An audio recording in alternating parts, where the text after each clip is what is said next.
नमस्कार मित्रों, स्वागत है आप सभी का हमारे चैनल एस्ट्रो पीयूष में। आइए देखते हैं 30 जून से 6 जुलाई तक सिंह राशि में उत्पन्न सभी व्यक्तियों का समय कैसा आने वाला है, आने वाला राशिफल कैसा है उनका। एक बार ओवरऑल बात करेंगे। देखिए, सिंह राशि सूर्य की राशि है। सिंह राशि के सभी व्यक्तियों में एनर्जी लेवल बहुत हाई होता है। सूर्य ग्रहों के राजा हैं, ऐसे लोग मन के राजा होते हैं।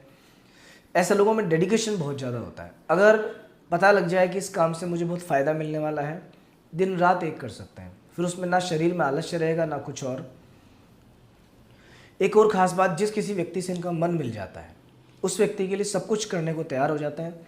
जिससे दुश्मनी हो जाती है उससे बदला लेने के लिए हमेशा तैयार रहते हैं। राजनीति में विशेष सफलता ऐसे लोगों को प्राप्त होती है। फिलहाल लग्न में केतु और मंगल का योग सिंह राशि में बना हुआ है। सिंह राशि अग्नि तत्व की राशि है। केतु और मंगल दोनों अग्नि तत्व के ग्रह हैं। थोड़ा सा एनर्जी लेवल आपका बहुत हाई रहेगा, लेकिन कहीं ना कहीं गुस्सा भी बढ़ा रहेगा। छोटी छोटी बातों पे जल्दी गुस्सा हो सकता है और एनर्जी लेवल हाई होने की वजह से जो मुश्किल से मुश्किल कार्य हैं उन्हें करने के लिए आप अभी बिल्कुल प्रयासरत रहेंगे और कहीं ना कहीं उसमें सफलता भी आपको मिलेगी। सप्तम भाव में राहु स्थित है। राहु की सप्तम भाव में स्थिति किसी तरह का धोखा देने की संभावना बनती है, स्पेशली पार्टनर्स के साथ। अगर आप पार्टनरशिप में काम करते हैं तो कुछ धोखे जैसी स्थिति आपके सामने आ सकती है। बहुत संभल के रहें। कोई भी डॉक्यूमेंट साइन करने में, चेक वगैरह साइन करने में जरा सी भी गलती नहीं करनी है, कोई लापरवाही नहीं करनी है, कोई छूट नहीं देनी है। स्पाउस के साथ आपके रिलेशन अभी कुछ बेटर होने की उम्मीद है, क्योंकि राहु देवता यहाँ बृहस्पति के नक्षत्र में बैठे हुए हैं। गुरु के नक्षत्र में राहु के अशुभ फल कम हो जाते हैं और गुरु वैसे भी इस कुंडली में भी पंचमेश है, पंचम भाव के स्वामी हैं। इस वजह से ये समय बिगड़े हुए रिश्ते सुधारने का समय है। आपके जीवन साथी के साथ बेहतर समय बनाने का है। किसी प्रकार का कोई कन्फ्यूज़न या कोई मिसकम्युनिकेशन पहले रह गया था, उसे दूर करने का समय है। अष्टम भाव में शनिदेव चल रहे हैं अभी। शनिदेव मीन राशि में स्वयं के नक्षत्र में है। उत्तरा भाद्रपद में अभी शनि चल रहे हैं। उत्तरा भाद्रपद शनि का खुद का नक्षत्र होता है, बहुत अच्छा समय है। अष्टम भाव में शनि आयु बढ़ाने वाले माने जाते हैं, लेकिन अष्टम भाव में शनि की स्थिति स्वास्थ्य को थोड़ा सा कष्ट देती है। हेल्थ इश्यूज क्रिएट होते हैं, विशेष तौर पे ऐसी सभी बीमारियां जो कमर के आसपास होती हैं। कमर में पेन हो सकता है, पाँव में दर्द हो सकता है, साइटिका का पेन हो सकता है, सर्वाइकल का पेन हो सकता है। स्नायु तंत्र को शनि इफेक्ट करता है बहुत ज़्यादा। गैस्ट्रिक ट्रबल रह सकती है। अष्टम भाव से सीधी दृष्टि पंचम भाव पे पड़ती है। पंचम भाव पे दृष्टि पेट से जुड़ी बीमारियां भी दे सकती है। पेट के रोगों के प्रति सावधान रहना, गैस्ट्रिक ट्रबल, आंतों में कोई दिक्कत, भोजन नहीं पचना, ये सब प्रॉब्लम्स भी रह सकती हैं। दशम भाव में शुक्र ग्रह स्व राशि में विद्यमान है। स्व राशि में जब शुक्र होता है उसे पंच महापुरुष राजयोग कहा जाता है। केंद्र में मालव्य नाम का योग बनता है। ऐसे योग में व्यक्ति को बहुत से सुख सुविधाएं मिलती हैं, घूमने फिरने का मौका मिलता है, ग्लैमर बढ़ता है, जमीन मकान प्रॉपर्टी इन सब चीज़ों में इन्वेस्टमेंट होता है, उसका फ़ायदा भी मिलता है। शुक्रदेव तृतीय भाव के मालिक बनकर बैठे हुए हैं।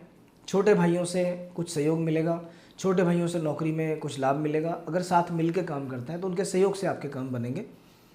एकादश भाव में बृहस्पति और सूर्य से गुरुवादित्य योग बना हुआ है। बृहस्पति देव एकादश भाव में अच्छी स्थिति में माने जाते हैं, लाभ प्रदान करने वाले हैं, क्योंकि पंचम भाव पे सीधी दृष्टि रहती है और इस समय गुरु सूर्य के ही नक्षत्र में है। अपने मित्र के नक्षत्र में, लग्नेश के नक्षत्र में बृहस्पति और अधिक पावरफुल हो जाते हैं। हालांकि अभी लगभग 10 जुलाई तक बृहस्पति के अस्त होने का कुछ प्रभाव रहेगा, लेकिन फिर भी बृहस्पति अभी प्रबल स्थिति में है।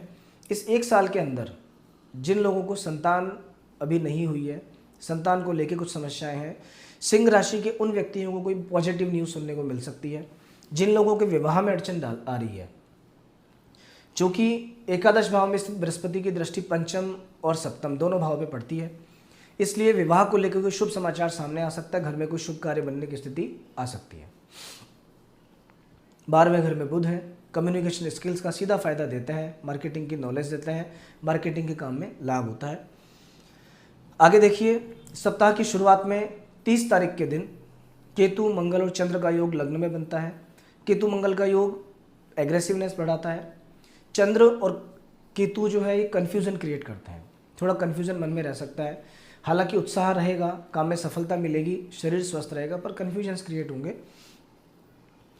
2 और 3 तारीख को कन्या राशि में चंद्रमा धन भाव में धन की प्राप्ति करवाते हैं।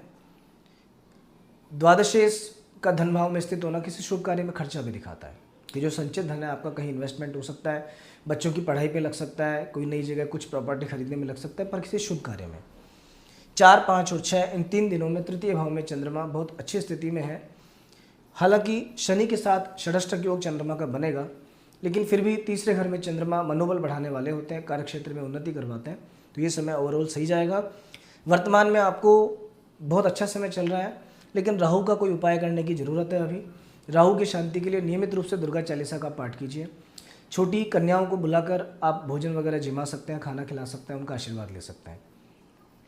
दुर्गा माँ की थोड़ी पूजा करना, गणेश जी को दुर्वा चढ़ाना और पक्षियों को मूंग डालना, कबूतरों को मूंग खिलाना, ये राहु के उपाय हैं, इससे लाभ मिलेगा। ओवरऑल आपका समय बहुत ही अच्छा है। हमारी शुभकामनाएं आपके साथ हैं। जय श्री राम।